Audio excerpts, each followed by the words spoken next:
Benny. Oh no, they end up with the Fredrin. Yep. Signature for signature. Dare I say, might be a bit ego by Falcon. I mean, both of these teams have big identities on their side. And I think, you know, Falcons, the fact that they're making this hard read, again, you have the high loss, you know they want to play a traditional front to back. If they're going to play Fredrin as well, that mini Lord is going to do some work on top of having a fear. Disengage mechanics and ways to control the fight. So there's the answer. There's the extra body to protect Benny.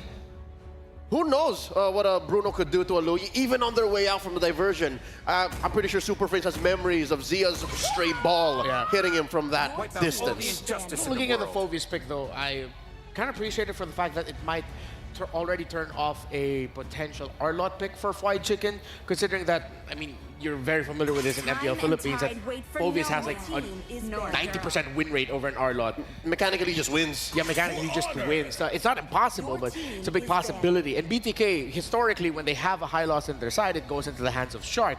But of course, not turning off the idea that we might see something like his Gwyn pop up and the more unique roamer picks that he has in his arsenal. Now, speaking of roamer picks, we're seeing that BTK on the second phase, both Cho and as well as Tigreal, been taken out. So that begs the question whether BTK might just go for another like big pick like Guinevere for Shark once more. And I love the Guinevere if you're going into a Vexana and Bruno draft, because you can just find him. Shark can go the angle, coast to coast, and then flicker spatial migration into a big thump. So with that said, what can Kid X do? Because they're stretching out Kid X's hero pool here.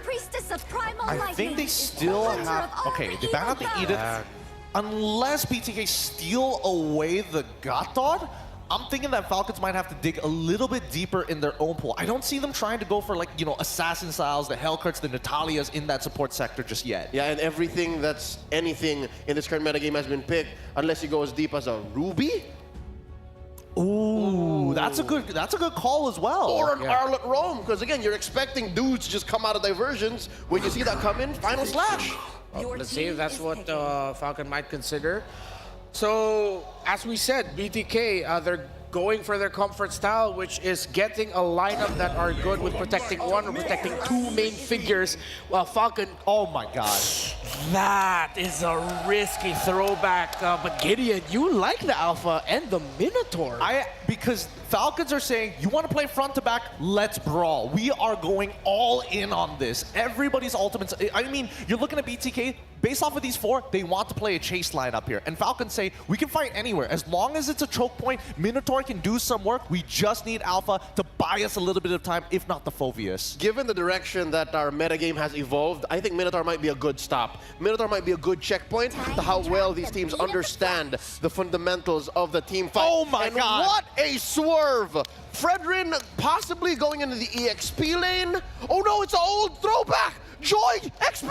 It's EXP lane Joy. BTK still has surprises. M4 was the last time we saw this. And we were saying the EXP lane might be the biggest factor to look out for. They say that surprises are a type of joy. Wow. And I think BTK is giving that to us right now, Mirko. Hey, the last time we saw the joy in the XP, it was at M4, and that's in that event, man. Falcon and Falcon and the Valley were tied up for 5th and 6th place. So I guess we'll see who gets it. Who gets the knockout stage first? If it's going to be BTK Fried Chicken, this is literally the M4 throwback. It's Vengeance Joy XP. Yup, the revenge match is up here. BTK wanting to take down Falcon Esports. But will the Burmese Sky Warriors emerge victorious against the Bloodthirsty Kings themselves? Let us find out as we jump into the land of Dawn. I don't know if we're casting from Malaysia or Myanmar right now, man, because the Falcon fans in the building, they're going crazy. The Burmese in the building are going crazy. They've been going crazy the whole time, even before the teams had walked up on stage. So you can really see the support being shown here for Falcon Esports. That should definitely play into their winning chances quite a bit. And of course, as per usual, guys, the M6 Pass is available from the 18th of November to the 29th of December. Make sure to complete all active tasks during the event to reach level 75 for free and get amazing rewards, including Claude's Battle emote, Baxia's battle emote, special skin, Baxia Dauntless Shield, as well as several other things like Claude's M6 exclusive skin, Challenger Spark. Ooh, or the Prime skin, man. My personal favorite from that pass is definitely the Prime skin, Cosmic Blaze. We haven't seen it just yet in the M6 Swiss stage. Maybe it's still just not the best pick to go for when there's a Granger, when there's Bruno. And on the note of the Bruno, this ain't a random Bruno. You know, this is Benny on the Bruno. I've spoken to multiple pro players. You can see the win already for Benny there, last hitting the gold crab. But speaking to a lot of different pro players, they all have like similar opinions for Bruno on Benny, Benny on Bruno. You do not give him the Bruno because every time you do, especially if he gets to that item power spike, he was, to put it simply, he was carrying on the Bruno before the Bruno was busted. Yep, so far, Benny has a 100% win rate on the Bruno this Swiss stage, so it is undoubtedly a signature. But you could say the same for the opposite side, right? Moba Zane still 100% win rate on the Fredrin as well. A comfort pick that the BTK team will always go for, even if it's not necessarily the most meta. From what I've seen, it really allows them to tighten their gameplay, right? Because Moba Zane's able to contribute to opening up the map and is able to go more aggressive with a bit more of a safety net. See if the taunt coming down, Dax already very low. Fried Chicken gonna jump into the back line. Mobasane wins out the retreat battle. Minions Fury catches two, but Chicken electrifying beats onto Kid X. Royal Milk caught in the Brazers, Wrath forced back. Fried Chicken with a double kill, and BTK with the early dub. BTK, this is the impact really of having Mobazane on this Fredrin. There, oh, Benny. Zia just looking for the. Oh man. Diversion, glorious pathway. Benny still surviving for a bit, but Hoon deals the final blow to take him down to the bottom lane. There's a very different quality to BTK's aggression when Mobazane is on a hero like this. It lets them have that dual front line while enabling Fried Chicken to be more of a aggressive enabler in the EXP lane. So it leads a bit closer to the previous meta, but it is something that they are very practiced on and have mastered to a certain extent. However, we certainly cannot count out Falcon Esports. Their ability to scale and respond to aggression towards the mid-game phase needs to be respected. So for the team from NA right now, they want to try and expand this lead as much as possible to set up space for Zia to get these stacks on Granger. And usually you would say, you know, with a lead like this is great, right? I mean, Falcon is it's going to be tough to come back, but Falcon have always been able to come back. Dax, Spear of Alpha defensively, the diversion was perfect from Hoon, and they get the collapse. It's just so coordinated by the Bloodthirsty Kings. PX7, good Terrify there to stop Mobazane from getting a pick. Probably Chicken off top in a 1v1, popping an electrifying beat, solo kill by Chicken is on a killing spree. BTK are feeling themselves right now, ladies and gentlemen. This is a team that wants revenge for what the Burmese have put them through in previous international stages and wants to show the world that they are capable of easily making it into another M-Series knockout stage. You can tell that they are in their comfort zone, the connection, the communication, the timing. Great Eternal Guard from PX7 there to stop whatever BTK was planning, but they still get the prio, and Zane's on the turtle.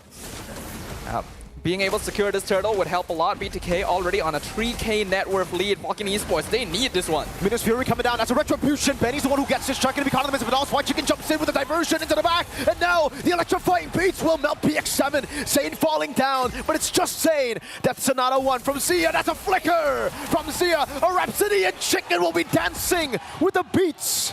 Ooh, Falcon Esports successfully securing the turtle by just dropping one by one to a relentless pursuit from the Bloodthirsty Kings. You can really see that there's a little bit of a personal vendetta here. They are really chasing them down, and there's a lot of confidence in their ability to achieve that. The Joy EXP lane, not something that we've seen in a long time, but actually a surprisingly effective position for the hero, since giving her vengeance allows her to be a much bigger threat, especially now that she no longer has that CC immunity that she started off with when she was introduced. You would think that Phoveus would be a bit more effective at dealing with a dash hero, but nowadays, with the revamp that has been added to him, it's actually more difficult for him to stay on top of White Chicken. Revenge for Royal Milk, perhaps. Chicken low gets out. Barely there. Good calculation. The Bloodthirsty Kings, it's a bit off, right? I mean, usually when you see a Granger, especially with a Fredrin, you would think that they would play it front to back. But Bloodthirsty Kings are playing front to back with the frontliners not being as tanky as a normal front-to-back composition. They're playing the frontliners as divers. So with the aggression, they're able to get space for Xia to just shoot them down. I think that's a very unique way to play this front-to-back. Yeah, frontliners as divers actually seems to be the traditional BTK style, right? That's the reason why mobazane really enjoys these tankier junglers. It enables them to go for the same sort of aggressive stance that you can with a front to back, while also introducing the wild card in the EXP lane as a team fight engager. Because nowadays, we see a lot of heroes like Phoveus or Hylos who can start fights in the EXP lane, but not to the same extent as something like a Joy, for example, right? Uh-oh. Xia gets a turret down below. Zane will just poke Royal Milk out. Xia's Detonata, that's one. Rhapsody as well. BTK corralling over the turtle. Dangerous positioning. Fire Chicken in the back line. Electrifying Beast, Glorious Pathway now to Minas Fury and Eternal Guard! 3 members knocked up, that's another knock-up onto 3, but it does not matter! Xia was free to just gun them down and he's looking for more. Dax is zoned away and BTK didn't lose a single member in that skirmish. Yeah, unfortunately, in the current meta, we are seeing more classic tank heroes like the Minotaur not having as much of an effect as it used to compared to before. It's just not tanky enough after the more recent nerfs, the HP across the board, and Minotaur not really being that tanky in the first place. BloodThirstyKings are just basically surviving all of the initial engagements and then turning it around on Falcon once they've run out of cooldowns. Now they're rotating up top. The siege from BTK continues. 3 turtles, a 7,000 gold lead at 7 minutes. So far, the BloodThirstyKings have been able to actually get Xia into a spot where he's literally just snowballing. And we know the Granger is already a threat, right? I mean, if you're not snowballing, if you're just equally trading and equally scaling with the Granger, stacking up is already going to be a big problem. But now that Xia's 3 kills ahead, and he has so much farm on his name, I wonder how many stacks he has, right? And if it's enough already to get to technically that mid-game, or sorry, late-game power spike for Xia, even though we're in the mid-game. I don't think it's quite to the late game power spike yet, but he has definitely started to overcome the mid game power spike for Granger, right? So this is a very comfortable position for BTK to be in. Falcon does still have the Bruno, but hold on. Good punishment of vengeance is right there. Fried Chicken will still be able to survive, and actually now gets Counter Spear of Alpha, but Dax falls. It's a shutdown. Ooh, Betty barely flickering out, almost getting caught by a very low Fredrins of Fraser's Wrath. Still though, 3 for 1. Chicken dies, it's a shutdown. But it's not enough to really get a dub here in terms of trades. And there we have it. 528 stacks at 8 minutes. Yeah, definitely past the mid-game power spike now. Xia in a very, very comfortable position. And we've already mentioned this beforehand, right? When you're up against a Bruno, your goal is to end the game before the 15-16 minute mark. BTK definitely on that track right now. In fact, it's a 9k goal lead in 9 minutes. 14 kills, only 2. Falcon Esports has a draft that's okay at scaling into the late game, but they're so behind at this point. It is going to take them a miracle to be able to turn things around against BTK, and they're just continuing the pressure! A full crush connects! Will fall Chicken dancing in the back. Benny will be able to kite away. That's Sonata, not close enough. Royal Milk body blocking the shots from Xia. They get another kill over. It's Dax and Kid X for Fried Chicken. Oh boy, we are seeing the reason why teams are respect banning this Fredrin. Oh, Sky Piercer. Oh, yep, there it is. I really like this timing as well. We saw previously the Granger being played, I believe, by Twisted Minds, going for the Sky Piercer very early on to try and build stacks, but this is a better timing where Xia is already in a position to be able to get those stacks easily.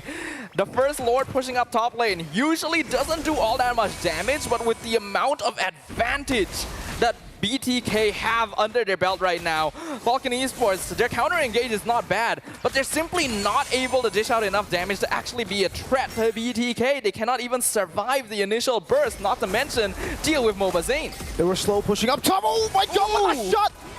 Oh, who gets it with a lethal ignition? Xia constantly just poking him down.